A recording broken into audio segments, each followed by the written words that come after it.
1 Kings 14. At about this time, Jeroboam's son Abijah came down sick. Jeroboam said to his wife, "Do something. Disguise yourself so no one will know that you are the queen, and go to Shiloh. Ahiah, the prophet, lives there, the same Ahiah who told me I'd be king over this people. Take along 10 loaves of bread, some sweet rolls, and a jug of honey. Make a visit to him, and I'll tell you what's going on with our boy." Jeroboam's wife did as she was told. She went straight to Shiloh and to Ahiah's house. Ahiah was an old man at this time and blind, but God had warned Ahiah. "Jeroboam's wife is on her way to consult with you regarding her sick son.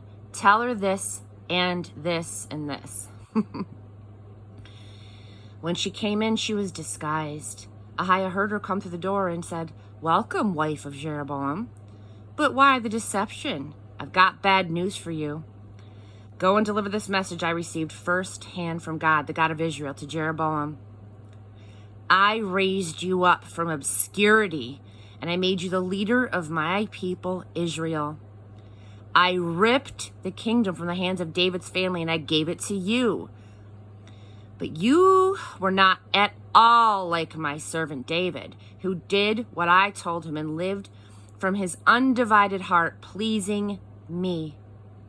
Instead, you've set a new record in works of evil by making alien gods, tin gods, pushing me aside and turning your back.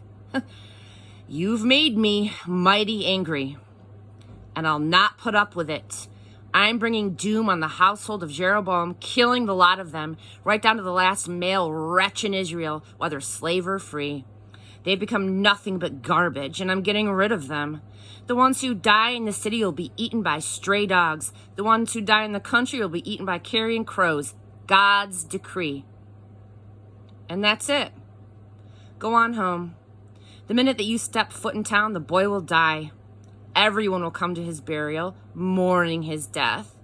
He is the only one of Jeroboam's family who will get a decent burial. He's the only one for whom God, the God of Israel, has had a good word to say.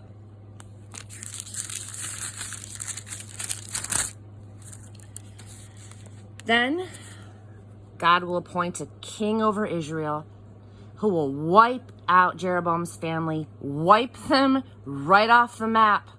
Doomsday for Jeroboam. He will hit Israel hard.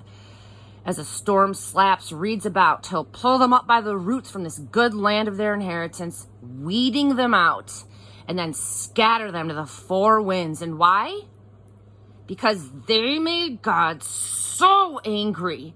With Asherah sects and religion shrines, he will wash his hands of Israel because of Jeroboam's sins, which have led Israel into a life of sin. Jeroboam's wife left and went home to Tirzah. The moment she stepped through the door, the boy died. They buried him, and everyone mourned his death, just as God had said through his servant, the prophet Ahiah. The rest of Jeroboam's life, the wars that he fought, and the way that he ruled is written in the Chronicles of the Kings of Israel. He ruled for 22 years, and he died, and he was buried with his ancestors. Nadab, his son, was king after him. Rehoboam, son of Solomon, was king in Judah. He was 41 years old when he took the throne, and he was king for 17 years in Jerusalem, the city that God selected from all the tribes of Israel for the worship of his name. Rehoboam's mother was Naamah, an Ammonite. Judah was openly wicked before God, making him very angry. They set new records in sin, surpassing anything that their ancestors had done. They built Asherah sects and religion shrines. They set up sacred stones all over the place, on hills, under trees, wherever you looked. Worse, they had male sacred prostitutes polluting the country outrageously. All of the stuff that God had gotten rid of when he brought Israel into the land.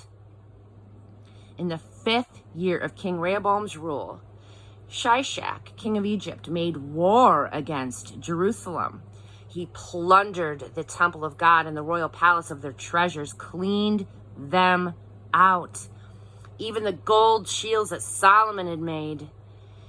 King Rehoboam replaced them with bronze shields and outfitted the royal palace guards with them.